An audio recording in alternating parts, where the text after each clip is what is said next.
Today is St. Andrew's Sunday. The fisherman saint has watched over this church for decades from the stained glass window near the balcony. It's the very last window on this side next to the balcony, and take a look at it sometime. You'll see our Andrew of the stained glass kneeling while he actually embraces the means of his death, which is a diagonal cross. He is surrounded by deep blue for the sea and red for martyrdom. And the one who first taught me about St. Andrew's when I came here to the Quincy Point Church was Grant Baxter. We know that the disciples, Andrew and Peter, were both fishermen. And we know they had very different personalities. According to the scriptures, Andrew and Peter were brothers. A pastor by the name of E. Dean Winhorn writes about an incident that occurred at Boys Town in Omaha, Nebraska. Now, if you're old enough to remember the movie actor Spencer Tracy, then you probably know about the orphanage called Boys Town. Evidently, Father Flanagan, who was the Boys Town founder, came across a young boy who was carrying another boy on his back. Father Flanagan inquired whether or not this boy might be a little too heavy to be carrying around. The older boy said,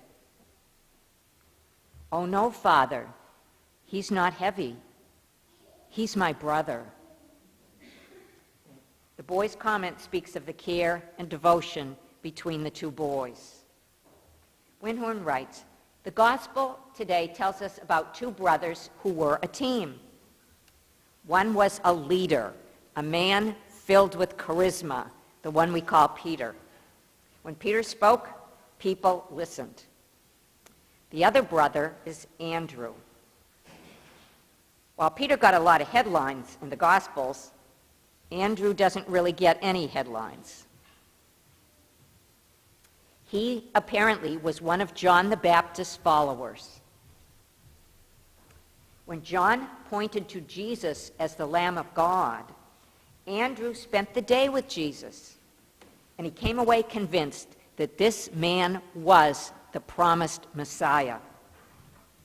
Without hesitation, he leaves, he finds his brother, and he announces excitedly, "We have found the Messiah! We have found the Messiah!" Andrew brought Peter to meet this Jesus. Both answered Jesus' call, and both became part of the 12 disciples. Here's the amazing part for me, Winhorn writes. Even though Andrew was one of the first to follow Jesus, nowhere do we even get a hint that he was jealous of his famous brother, Peter. Peter had surpassed him and become leader of the 12. Andrew never has the spotlight. He kind of likes to work behind the scenes. It's the humble yet devoted Andrew that we lift up today. Once he met Jesus, he knew this man, Jesus, was sent from God. Once he met Jesus, he wanted to share this good news with everyone else, especially his brother. Andrew left home. He traveled a very long way to share that good news.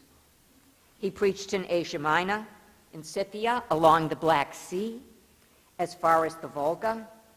He died a martyr's death in a place called Patras in southern Greece.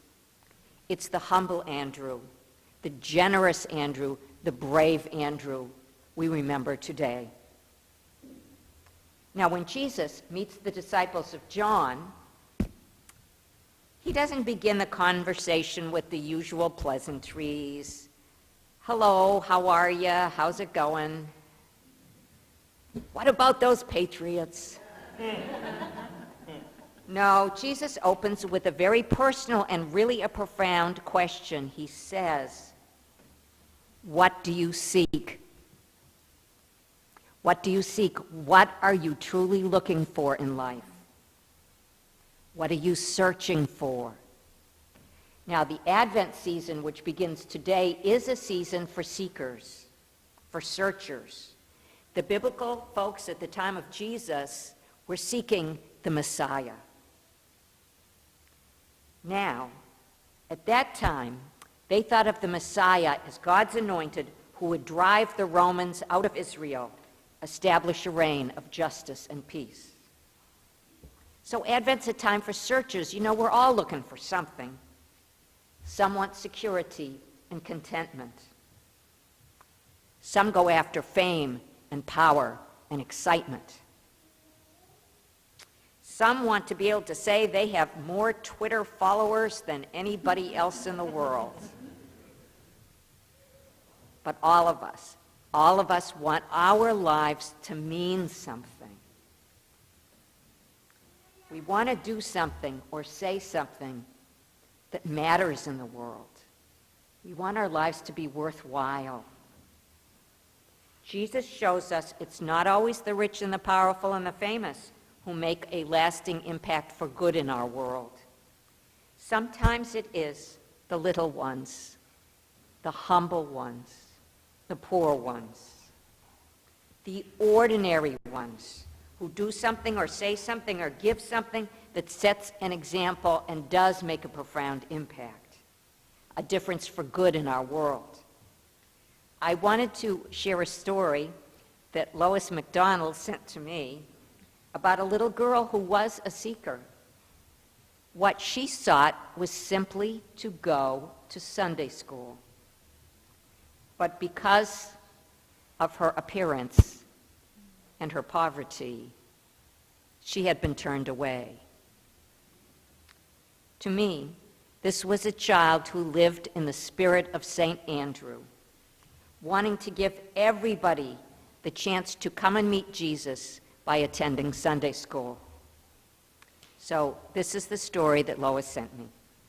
A little girl stood near a small church from which she had been turned away because it was too crowded. "I can't go to Sunday school," she sobbed to the pastor as he walked by. Seeing her shabby, unkempt appearance, the pastor guessed the reason she'd been turned away, and taking her by the hand, took her inside the church and found a place for her in the Sunday school. The child was so happy that they'd found a place for her. She went to bed that night thinking of the children who had no place to come and meet Jesus. Some years later, it was about 2 years, unfortunately, this poor child died in one of the very poor tenement buildings in town. Her parents called for the kind-hearted pastor who had befriended their daughter to handle the final arrangements.